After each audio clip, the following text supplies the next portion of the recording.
오늘은 사랑에 대해서 말씀드립니다. 정확하게 말한다면 사랑의 수준, 어떤 수준에서 어떤 사람을 우리가 사랑할 것인가 하는 것에 대해서 말씀드리겠습니다.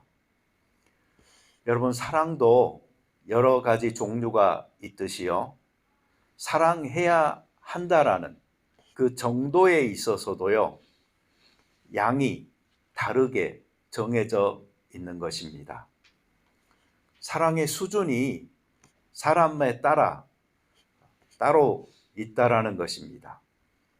그래서 우리는 사랑할 때도 어떤 수준에서 사랑할 것인지 하는 것을 결정하고 하는데요, 대부분 이게 알게 모르게 그냥 자연스럽게 이루어지기 때문에 우리는 별 생각 없이 하기는 합니다. 최저 수준으로 사랑할 건지 아니면 보통 수준으로 사랑할 것인지 아니면 최고 수준으로 사랑할 것인지, 이렇게 세 가지로 나눠서 살펴보겠습니다. 첫째로, 사랑의 최저치가 있다면요, 그것은 적어도 복수하려고 하지 않는 것입니다. 성경에 보면은 눈은 눈으로, 이는 이로, 사실 이 정도는 우리가 자주 들었기 때문에 좀 익숙하잖아요. 그런데 그 앞뒤에 있는 말들을 좀 더 살펴보면은요, 이 말이 조금 더 심각하게 들릴 수가 있어요. 생명은 생명으로. 대단하잖아요. 너 누구 죽였어? 그러면 너도 죽어. 지금 누가 그러고 있죠? 트럼프가 그렇게 하고 있죠. 살인하는 사람이 있으면 죽인다고. 그 뒤에 보잖아요. 그러면 손은 손으로, 발은 발로, 된 것은 된 것으로, 상하게 한 것은 상함으로, 때린 것은 때림으로 갚을지어다. 이 출애굽기 21장 23절, 25절에 있는 이런 말들은요, 사실 굉장한 거부감을 주는 그런 말들이기도 해요. 여러분, 된 것은 된 것으로 한번 생각해 보세요. 누가 너를 불에 대게 했어? 너도 이리 와. 그래가지고 불에 그만큼 대게 만드는 이런 일들을, 근데 왜 이 구약 율법에서요 이렇게 강력하게 말을 할까요? 정말로 그렇게 똑같이 벌하기 위해서일까요? 아니죠. 그 목적이 신명기 19장 19절에서 보잖아요. 그러면 그가 그의 형제에게 행하려고 꾀한 그대로 그에게 행하여 너희 중에서 악을 제하라. 목적이 어디에 있어요? 너희 가운데서 악을 제하도록, 나쁜 것들을 없애버려서 그러한 것들이 다시 일어나지 않도록 하기 위해서, 그게 바로 그 목적이었던 거예요. 그러니까 복수하는 게 목적이 아니고 악을 행하지 않는 공동체, 서로가 선한 의지를 가지고 서로를 대하는 그러한 사회를 만들기 위해서 성경에서 아직 그러한 의식이 잘 자리 잡지 못한 무지몽매한 사람들에게 강제하는 그 사회의 규범이 이렇게 강력하게 표현되어졌던 것입니다. 구약이라고 항상 그렇게 무지막지했던 것도 아니에요. 원수 갚지 말라는 말도 구약에 있어요. 레위기 19장 18절에 보면은 원수를 갚지 말며 동포를 원망하지 말며 내 이웃 사랑하기를 내 자신과 같이 하라. 나는 여호와니라. 이웃을 내 몸처럼 사랑하라. 우리는 이것을 예수님께서 하신 말씀으로 알고 있는데 실제로는 구약에 이미 나왔던 말씀이에요. 그리고 거기에 나는 여호와라. 그러니 여러분, 사랑한다는 것은요, 이렇게 단순하게 악을 없애는 것에 목적이 있다기보다는 악이 없는 그 사회를 만들고 그런 관계 속에서 모두가 행복하기를 원하는 그 하나님의 마음이 있는 것이다. 이렇게 이해하셔야 되겠습니다. 잠언서 20장 22절에 너는 악을 갚겠다 말하지 말고 여호와를 기다리라. 그가 너를 구원하시리라. 24장 29절에도 너는 그가 내게 행함같이 나도 그에게 행하여 그가 행한 대로 그 사람에게 갚겠다 말하지 말지니라. 이렇게 성경에서 말하는 그 모든 것들은요, 개인적인 복수, 사적인 복수, 안갚음을 하지 말라는 말입니다. 다시 말하면 사회적으로는요, 어떤 규칙을 만들고 그 규칙대로 행하지 않은 사람들에 대해서 제재를 하고 벌을 하는 일은 그건 다반사인 것이고 필요한 일입니다. 그래서 법적으로는 그걸 제약하기도 하고 형벌을 줄 수도 있지만 그거는 전체 사회에서 작동되는 원리인 것이지 너 개인적인 사적인 복수를 너가 하려고 하지 말아라. 이것에 초점이 맞춰져 있는 것입니다. 그래서 성경에서요, 정말 심각하게 말하는 게 뭐냐면은 재판할 때 정의롭게 하라.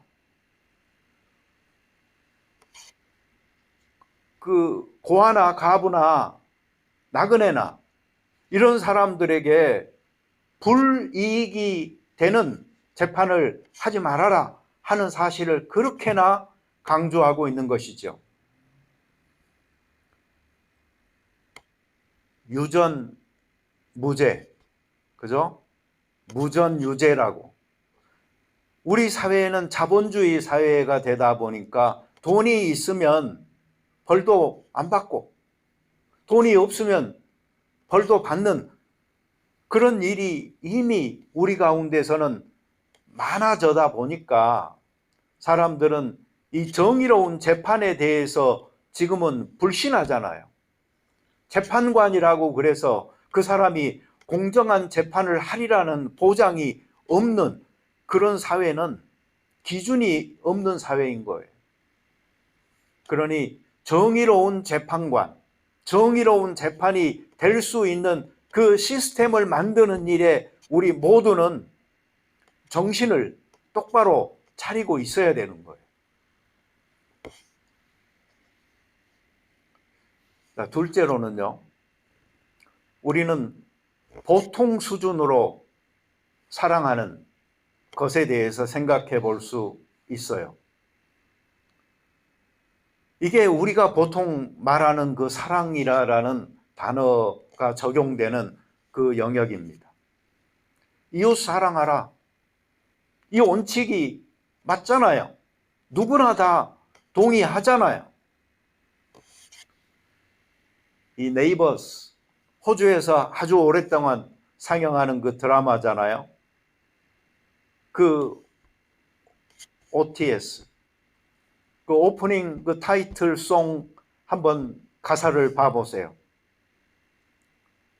Neighbors, everybody needs good neighbors. 이웃들, 우리 모두는 좋은 이웃이 필요합니다. 조금만 이해해 준다면 완벽한 조화를 찾을 수 있어요. 이웃들은 서로에게 힘이 되어줘야 해요. 그럴 때 좋은 이웃이 좋은 친구가 되니까요. 얼마나 마음조차 따뜻한 그러한 말들인지 몰라요. 우리는 모두 우리가 만나는 사람들과 이런 마음을 공유하면서 살고 있지 않습니까? 이게 바로 사랑하는 겁니다. 그런데 살다 보니까 모두가 다 상식적이지는 않아요. 비상식적으로 말하는 사람이 있어요. 몰상식하게 행동하고 원칙도 없고 무법적으로 자기 사익만 추구하고 위도 아래도 없고 그냥 자기 좋은 대로 모두 다 자기에게 맞추라고 하는 사람 있거든요. 어떻게 이런 사람을 사랑할 수 있느냐 하는 문제가 생기는 거죠. 이런 부적응 사회 부적응 환자들 그냥 격리시키고 교도소로 보내버리면 좋겠는데 그렇지 않잖아요. 섞여서 살잖아요.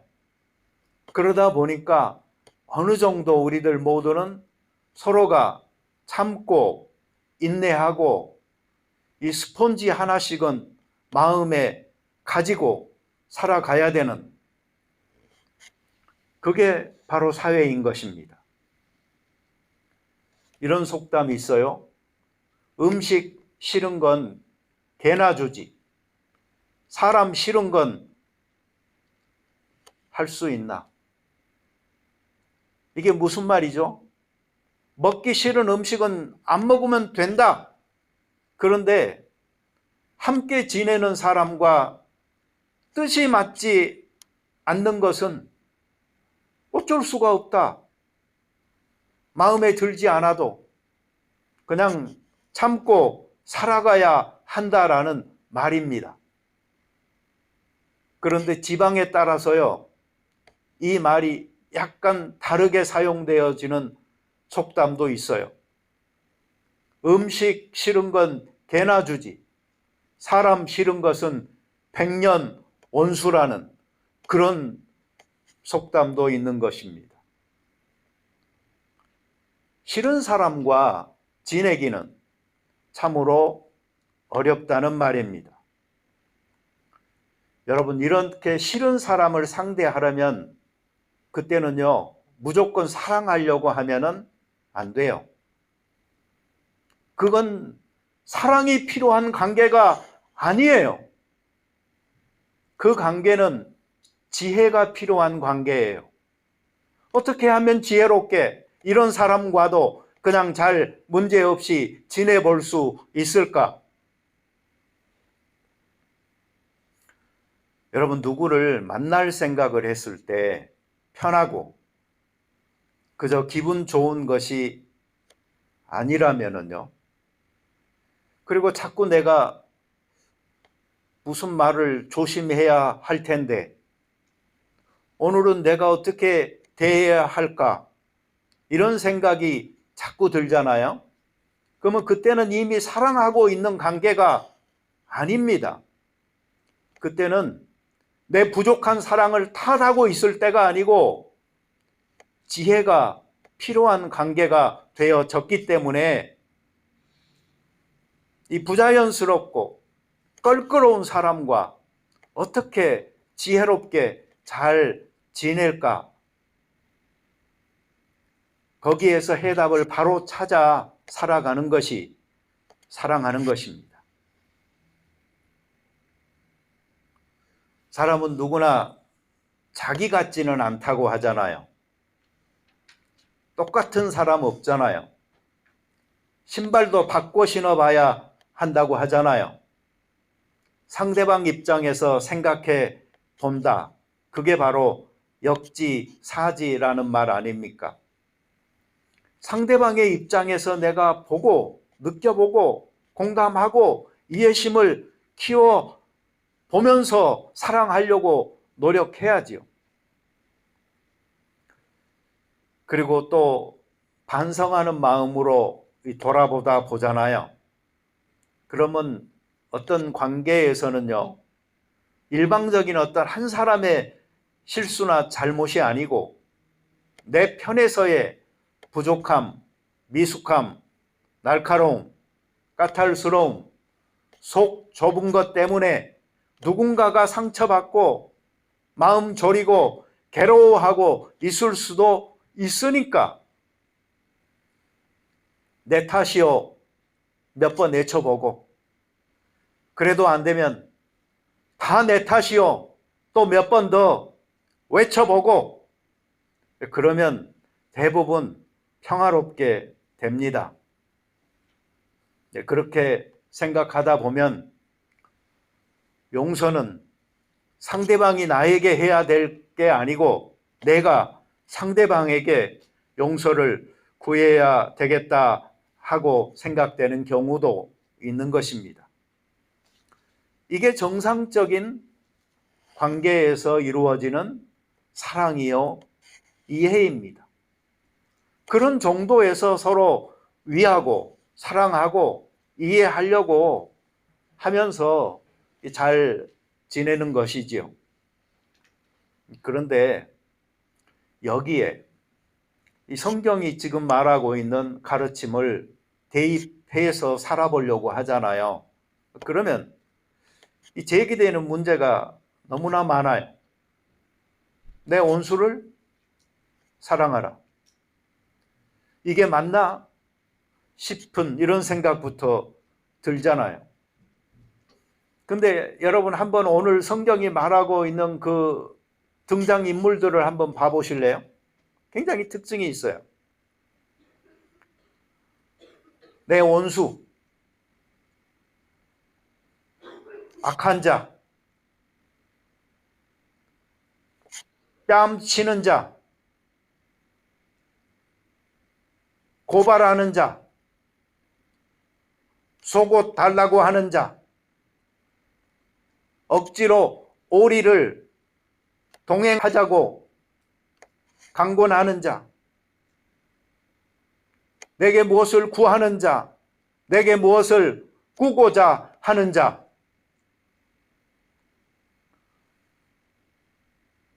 소위 괜찮다 싶은 사람 하나도 여기 없잖아요. 다 못된 놈들이잖아요. 나한테 보태주려고 하는 놈 하나 없이 나를 괴롭히고 나에게서 빼앗으려고 하는 사람들 뿐이지 않습니까? 이런 사람을 대할 때 어떻게 해야 돼요? 상식을 깨야 되는 겁니다. 몰상식한 사람들이니까 그 사람들을 대할 때 내가 상식적인 틀 안에서 사랑하려고 하면은 안 되는 거예요. 그 상식을 뛰어넘는 그 경계를 넘어서는, 이게 바로 원수를 사랑하는 겁니다.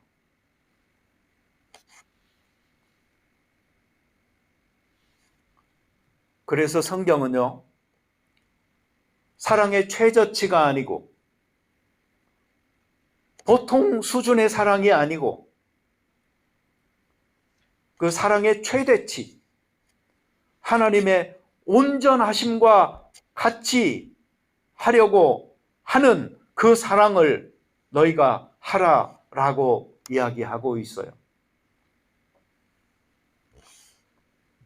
그럼 기독교는 사랑의 종교, 예수님의 가르침은 사랑,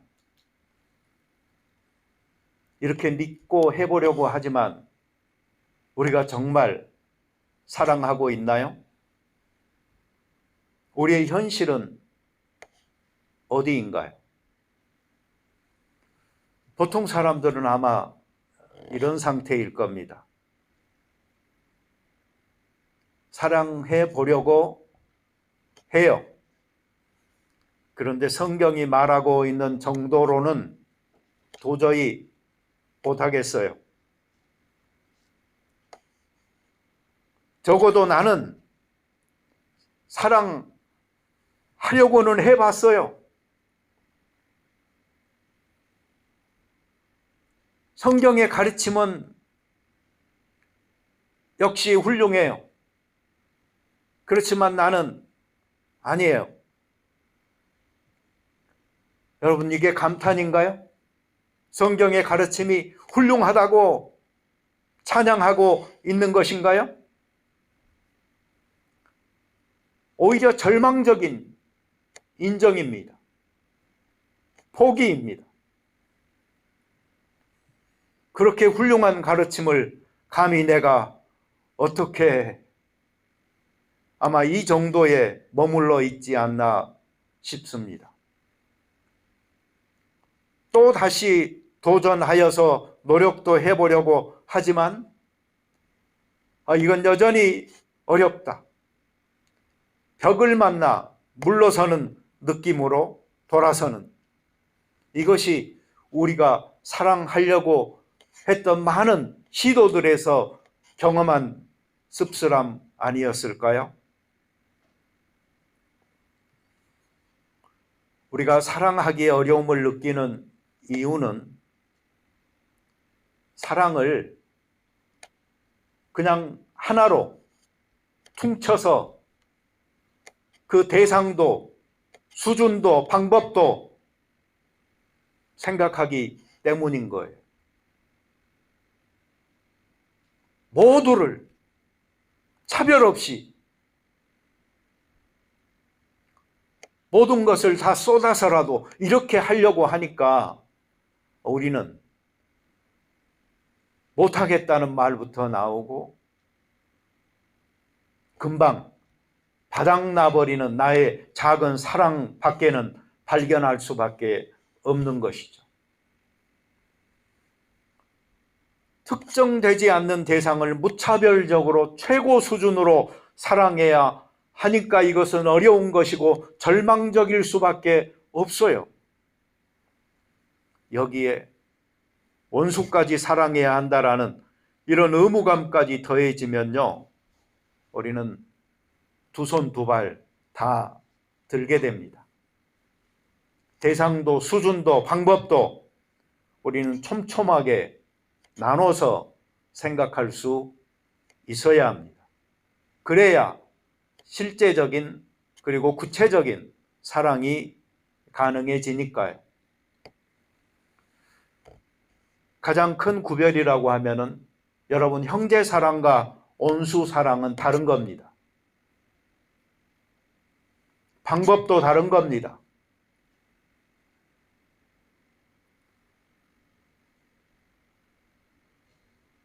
형제 사랑은 우리는 무조건적인 사랑이다 이렇게 생각하기가 쉬운데 결코 그렇지 않아요.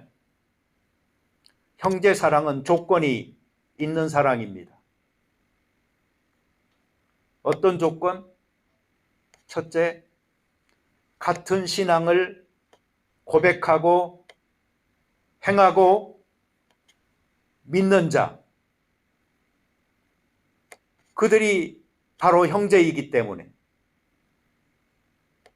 예수님께서 가르쳐준 그 수준의 사랑을 우리는 서로에게 행한다라는 이 암묵적인 동의가 있어서 그것을 서로를 위하는 마음으로 실천하려고 하는 그 사람이 바로 형제인 것입니다. 그리고 또 하나의 조건이 있다면, 잘못하면 그것을 시인하고 고백하고 회개하여 용서를 구하고 서로가 사랑으로 격려하여 품을 수 있는 그런 관계가 되어진 사람들이 형제인 것이죠.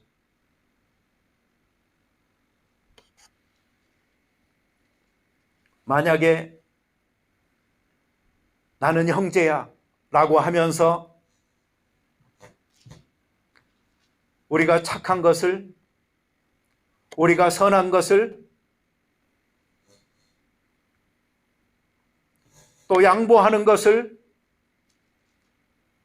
또 손에 감수하는 그 연약한 태도처럼 보이는 것을 약점 삼아서 일방적으로 자기 이득을 취하려고 하는 사람이라면 어떨까요? 마치 너 믿는 사람이지? 우리 다 같이 믿는 형제요, 가족이잖아?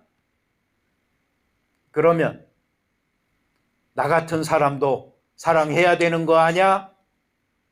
라고 사랑의 연약한 대상임을 자처하면서 사랑받기 원하는 사람처럼,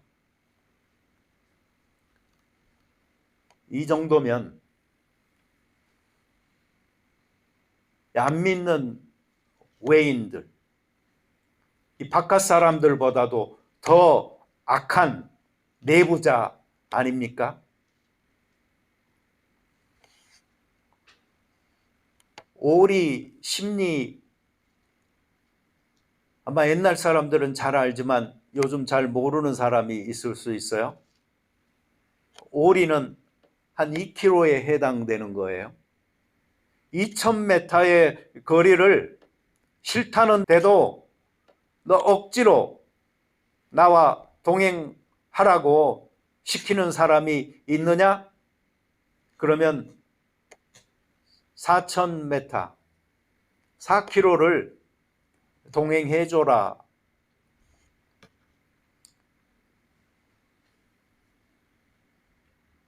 뺨을 치는 사람에게 또 다른 편도 내줘라.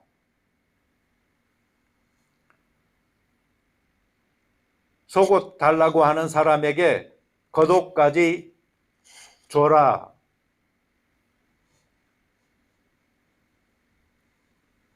이 겉옷은 더 값비싼 의복이죠.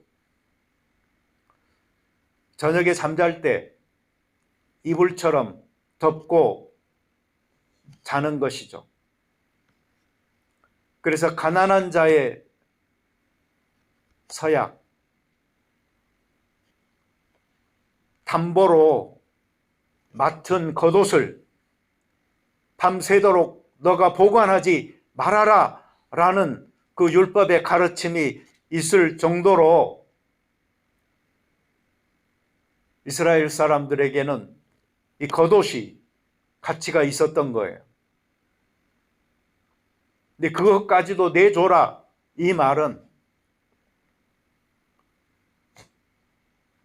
법적으로조차도 취할 수 없는 것이라고 할지라도 그것을 포기할 준비를 하고 있으라는 말이에요.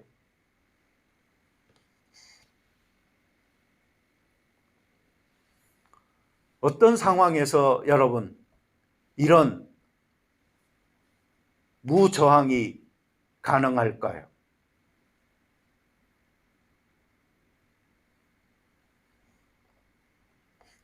이 사랑에 대한 이 초대교회의 가르침을 이해하려고 하면은요, 이 초대교회의 상황을 우리는 잊지 말아야 하는 겁니다. 예수님과 그 제자들, 그리고 그 후에 탄생한 교회는 지속적으로 적대적인 환경 속에 놓여 있었어요. 이 사람도 예수와 함께 있었던 사람이다 라는 말을 듣고 베드로가 예수님을 부인하고 저주하기까지 하였듯이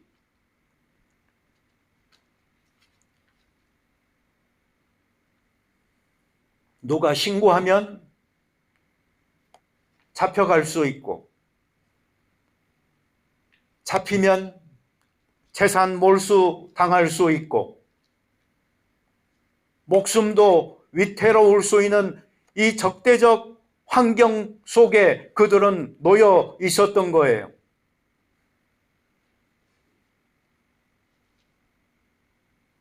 그러니 그들에게 이 내부적인 결속은 너무나 중요했어요.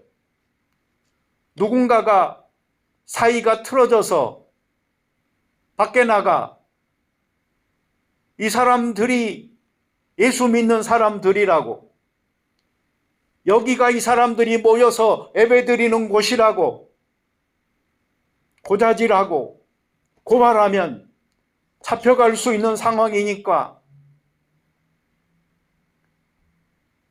그들은 내부의 사람들을 사랑해야 했고 주변의 사람들과 원만한 관계를 가져가야 했던 것입니다.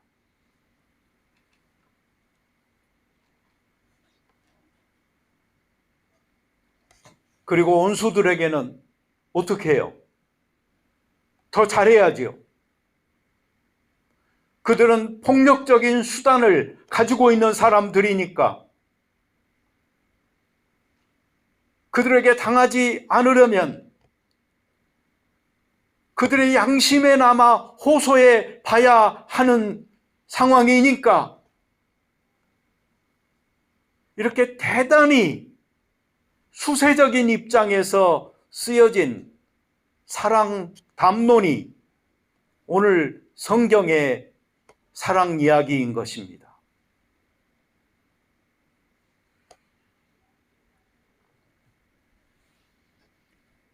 하나도 할 것이 없는, 도저히 어쩔 수 없는 상황에서나마 그 사람들을 위해서 기도하고 축복하는 선한 마음을 가지고 사랑했더니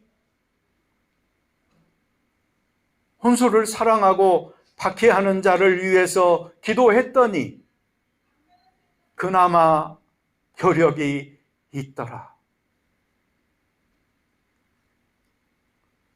적대적인 사람들, 원수, 악인, 언제나 무력으로 제압하고 목숨을 앗아가려고 하는 그 사람들 앞에서 저항하지 마시오. 오히려 축복하시오.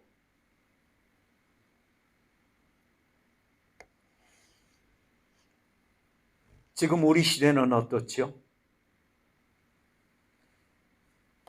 우리는 인권을 이야기합니다. 민주적 절차를 말합니다.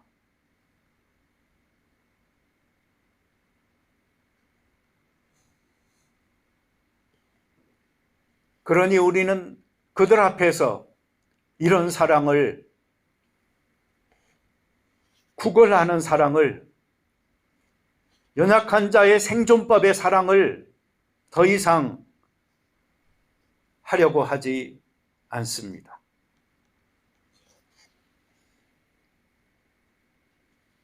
오히려 힘 있는 자들에게는 무저항으로 비폭력적으로 하는 것이 좋습니다. 그것은 예상 가능하고 통제 가능하고 협상할 수 있고 유도할 수 있고 다스리기에 좋기 때문입니다. 그래서 현대의 크리스찬들은 옛날 방식으로 불의한 정권 앞에 침묵하지 않습니다. 그들은 오히려 목소리를 높입니다. 촛불의 혁명이든 빛의 혁명이든 그들은 자신들의 방식으로 표현하는 것입니다.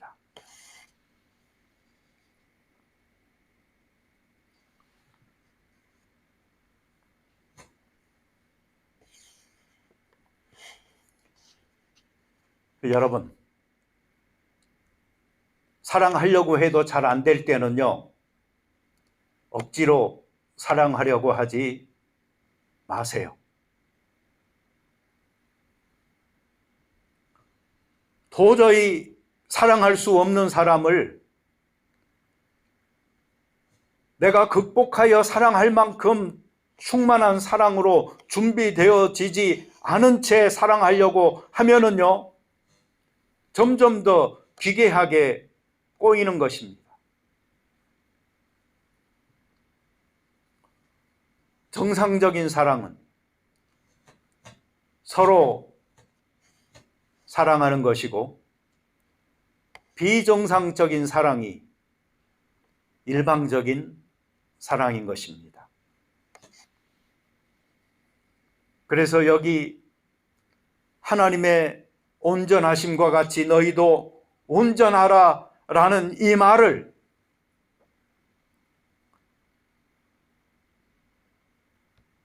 그래도 무조건 아가페적인 하나님의 그 사랑으로 사랑하라라는 명령형으로 받아들이기보다는 온전하게 될 것이다라는 미래형으로 성숙함의 완성된 모습으로 그리고 그 도전과 격려로 받아들이면서 현재 나의 불완전한 사랑 앞에 좌절하지 말고 사랑하기를 계속해 나간다면 우리는 하나님의 마음 앞에 합당한 그런 사랑을 행하는 사람이 될 수 있을 것입니다. 이 강박증이 있잖아요. 근데 크리스찬들은요, 일종의 사랑 강박증이 있어요. 이 강박증에서 좀 벗어나세요.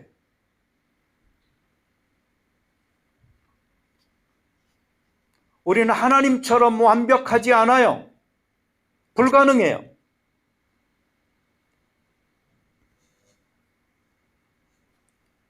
메시아처럼 행동하지 마세요. 우리는 메시아가 아니에요. 우리는 그 누구의 메시아도 될 수 없어요. 하늘은 스스로 돕는 자를 돕는다라는 그 말처럼 어떤 사람이 가지고 있는 그 특정 문제에 대한 메시아는 바로 그 사람 자신이 먼저 되어야 하는 것입니다. 그래야 그 사람이 풀지 못한 인생의 문제와 숙제, 어려움 앞에서 구원받을 수 있는 것이죠. 그래서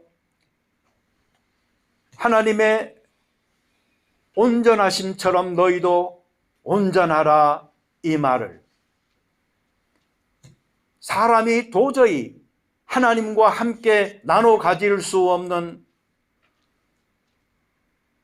비공유적인 속성에 마치 도전하려고 하는 사람들처럼 큰 사랑의 의무로 받아들여서 자기를 짓누르지 마시고 예수 그리스도를 닮아가는 이 기독교의 이 궁극적 그 목적 중에 완성되어질 미래의 내 모습을 꿈꾸고 그리면서 한 발자국 한 발자국 작은 것부터 실천해 나갈 수 있는 우리가 되어야 되겠습니다.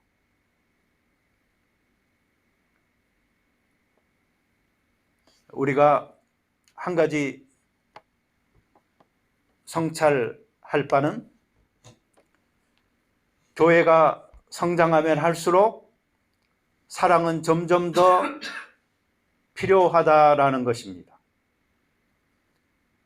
덩치가 커져갈수록 그 덩치를 유지하려고 하면은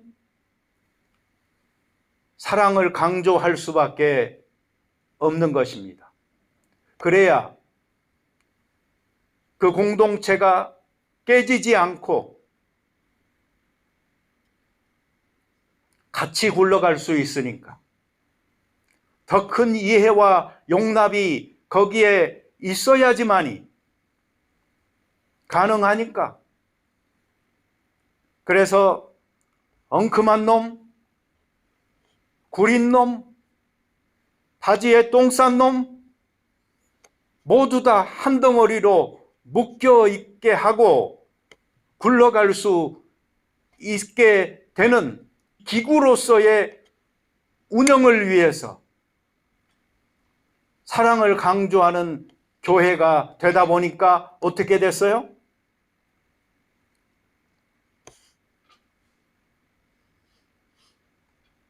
그러니까 사랑의 교회가 되고 사랑 제일교회가 되잖아요.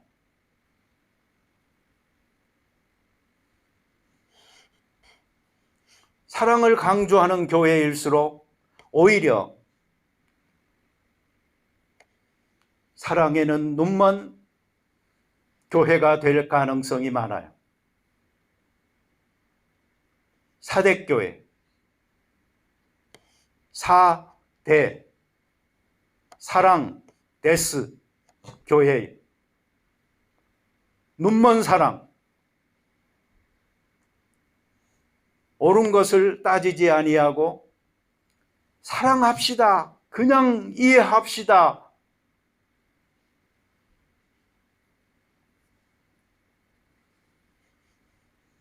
초대교회도 이단에는 단호했잖아요. 그 단호함이 왜 이단에만 적용되어야 할까요? 옳은 것을 추구하지 않은 채 덮기에만 급급한 눈먼 사랑은 기독교인들도 거부할 줄 알아야 합니다. 여러분, 정말로 나는 슬픈 대한민국의 현실이 기독교의 현실을 보여주는 것 같아서 가슴 아픈 부분이 뭐였냐면은 이재명 대통령이 워싱턴에서 연설한 게 있었어요. 국제문제연구소 그 싱크탱크에 가가지고 그 서론적인 말로 대한민국에 대해서 이야기하면서 이런 말씀을 하시더라고요. 대한민국에는 많은 종교가 있습니다. 그런데 이들이 서로 잘 지낸다고, 갈등 없이.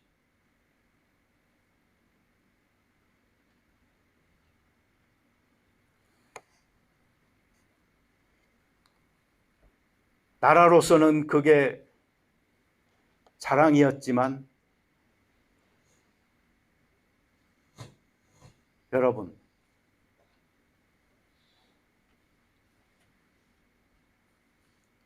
왜 갈등이 없을까요?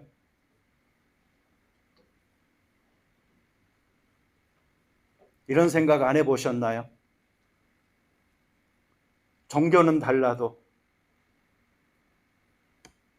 그들이 종교를 통해서 추구하는 바는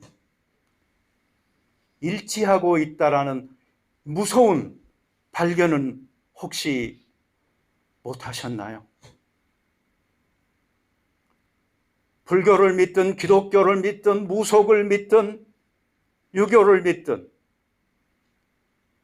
그들은 그들의 가르침에 따라서 자기의 목숨과 삶을 거는 것이 아니고 그것을 하나의 수단으로 삼아서 정말 이루고자 했던 것들은 종교에 관계없이 모든 사람들이 자기 성공이었기 때문에 그 일치함이 목표하는 바가 같았기 때문에 우리는 아무 갈등 없이 그렇게 잘 지내고 있는 것은 아닐까요? 같이 기도 드리겠습니다.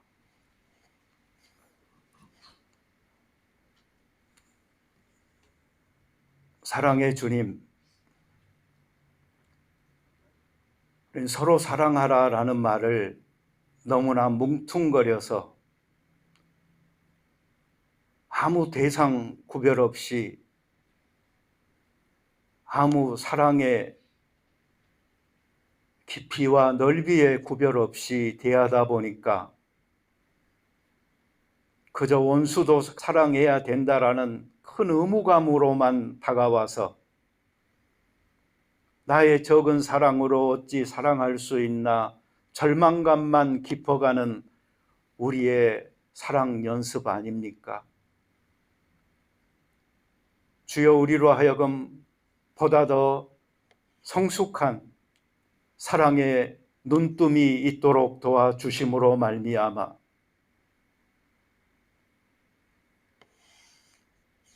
사랑이 필요한 사회에, 그리고 사람에게 적절하게 수준에 맞는, 그리고 우리가 행할 수 있을 만큼의 사랑을 잘 행할 수 있게 도와주시옵소서. 그리고 우리가 다하지 못하는 부분에 있어서는 끊임없이 하나님의 온전하심에 대한 바라봄을 통하여 우리의 성숙함으로 우리들 자신을 가꾸어 나가게 하심으로 말미암아 보충해 나갈 수 있게 축복해 주옵소서. 예수님의 이름으로 기도드립니다. 아멘.